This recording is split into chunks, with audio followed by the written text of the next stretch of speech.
আজ আমি রান্না করব নদীর বড় বাইগর মাছ। মাছটা ছিল প্রায় 10 কেজি ওজনের।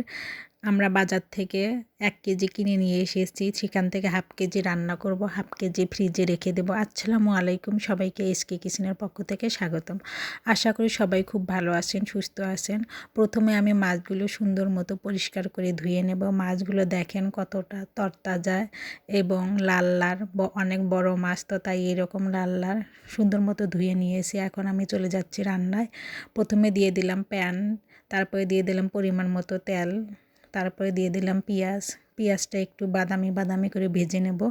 তারপরে দিয়ে দেব মরিচ বাটা, আর মরিচটা আমি বাটনাতে বেটে নিয়েছিলাম, সেই বাটনা ধুয়ে একটু পানি দিয়ে দিলাম।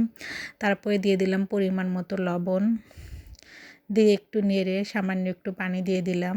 এখন বাকি মশলাগুলো দিয়ে দিলাম 1 চামচ হলুদ গুঁড়া, 1 চামচ জিরার গুঁড়া, হাফ চামচ ধনিয়া গুঁড়া দিয়ে একটু নেড়ে ছেড়ে মশলাটাকে আমি সুন্দর মতো কষিয়ে নেব।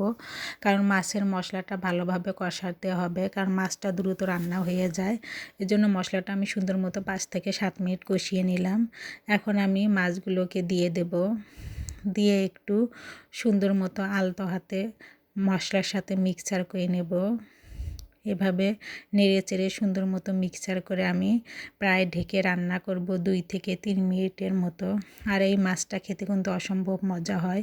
আর নদীর মাছ তো এমনিতেই অনেক মজার, সেটা যে কোনো মাছই হোক, তবে বাইগর মাছটা খেতে বেশি মজা হয়। এখন আমি ঢেকে আরও 2 থেকে 3 মিনিট রান্না করব।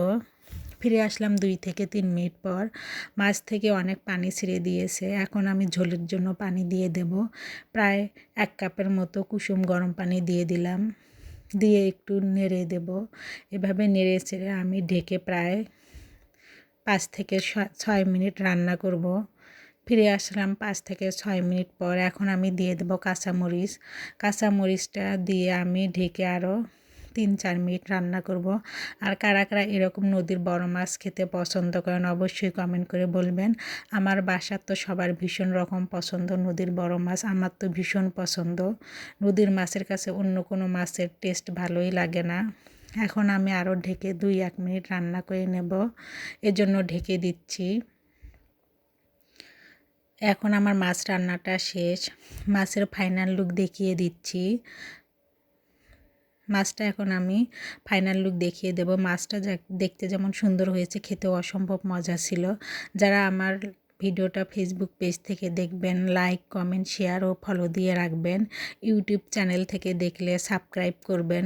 সবাই ভালো থাকবেন, সুস্থ থাকবেন, সবার জন্য শুভকামনা রইল। আল্লাহ হাফেজ।